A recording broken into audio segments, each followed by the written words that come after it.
Yeah, we're going to come back to that. Zach and Andrea, first of all, congratulations. You are back-to-back Constructors Champions.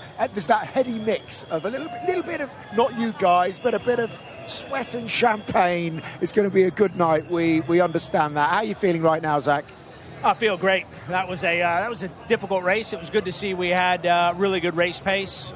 Drivers have done a wonderful job all year. You can't win a Constructors Championship without having two awesome drivers and, of course, an awesome team here at the racetrack and an awesome team back at the factory. So looking forward to celebrating with everyone when we get back. Same question to you, Andrea. It's obviously an incredible feeling. It's a feeling that immediately I want to share with the entire team. Congratulations to all the McLaren Formula One team, everyone at the factory, all our technical partners, everyone that supported us in this journey.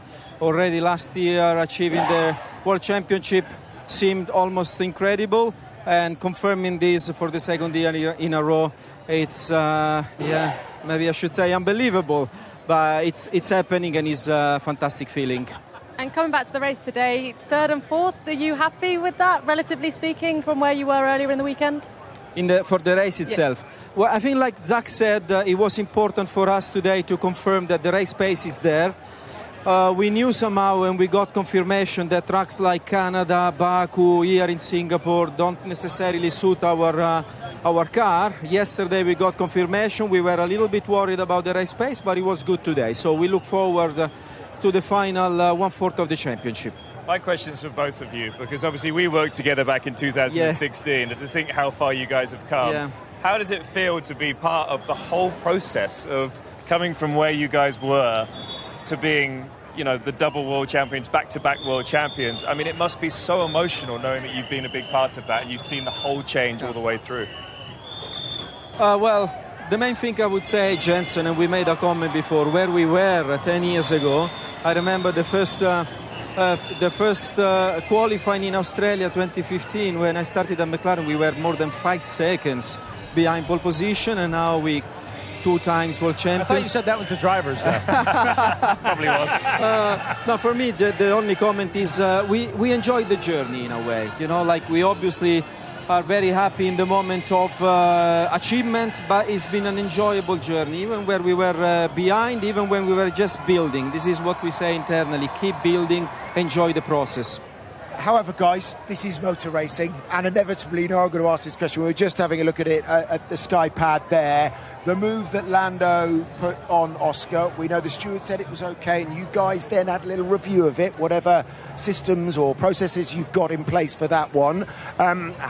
What are you going to say to Oscar Piastri? Was that a fair move? These guys think it was, but what's your take on it? I think like all race weekends, you review everything. You know, first corner, looks like Max and Lando either touched or had to check up, and so it was clearly a, exciting turn 2 incident. So, racing, tough racing, but when you got 3-4 cars all stacked up, that's going to happen every once in a while. So we'll look at it in more depth on Monday, but clearly just hard racing. And in terms of reviewing things, obviously you've got your papaya rules, but now you've clinched the team championship. Does anything change? Are you going to allow the 2 drivers to separate a little bit and go head-to-head for the drivers? Well, but the 2 drivers, they were already in condition to race, pursue their aspirations. So we will stay in continuity with this approach. Every race we learn a little bit, we fine-tune, but it's a matter of details. There will be continuity with what is the pursuit of the Drivers' Championship. Doesn't change the approach, having won the Constructors. You've still got 2 very young drivers, and they've been very young in terms of working together with the team. What can you say about these 2 guys that just clinched your Constructors' Championship? They're 2 of the fastest racing drivers in the world, and they're 2 of the best teammates and drivers within the team. And it's rare to be able to get that combination. So when we select our drivers, obviously we want to have 2 drivers that we think can win races and win world championships, which I think they've proven they're capable of that, but then also the team atmosphere, and it's very enjoyable racing with these 2 guys. I mean, it is, absolutely, because you've put this free racing in, but I think Oscar clearly felt hard done by today, Andrea. How do you manage that going forward? And do you think it's just going to change things slightly? Because he's normally flat calm, but he wasn't today after that.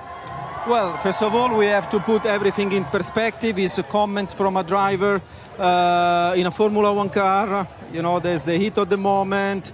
The information that is available is just his point of view, and it's just his Lando moving on to him. So I think, as usual, we will have good conversation.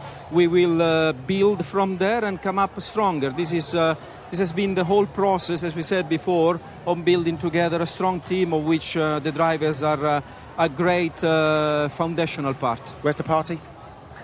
Sounds like it's in there, but the big one will be back at the MTC because we want to celebrate with everyone. Tom, many congratulations. Done really well. Back-to-back Constructors Champions. Let's go.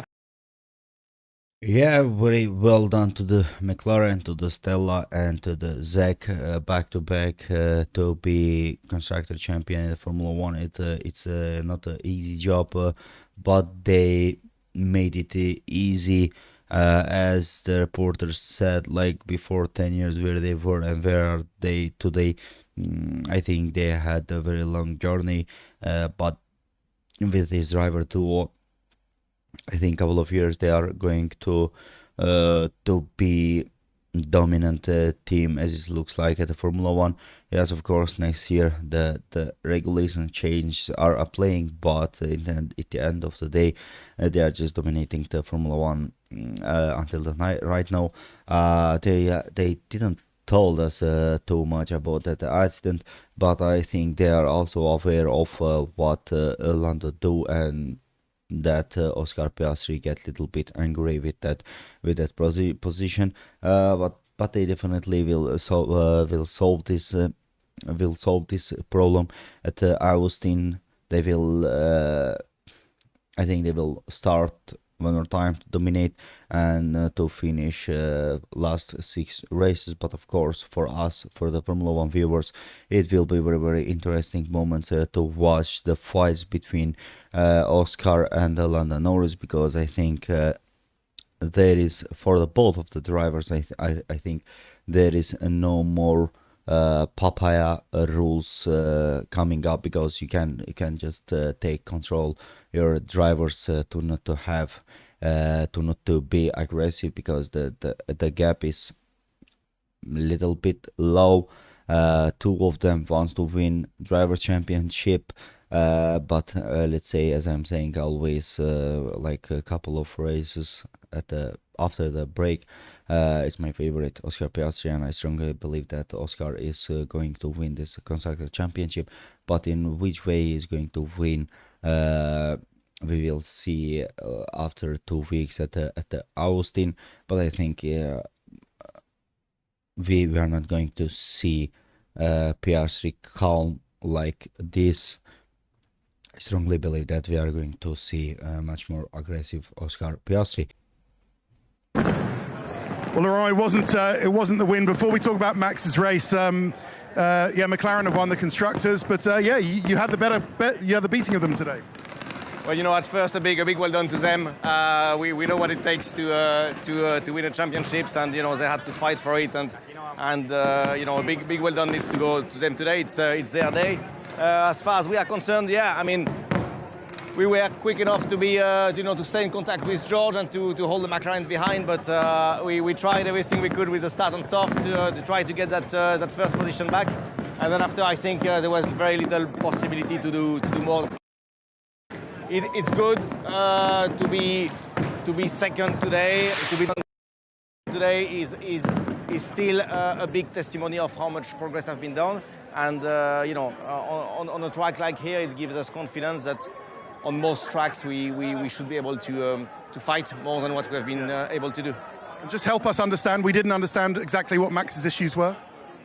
I think it was very tough for many drivers out there, and very difficult to get a nice car balance in these conditions. Starting on soft, also gave him quite a bit of tire degradations at the end of the.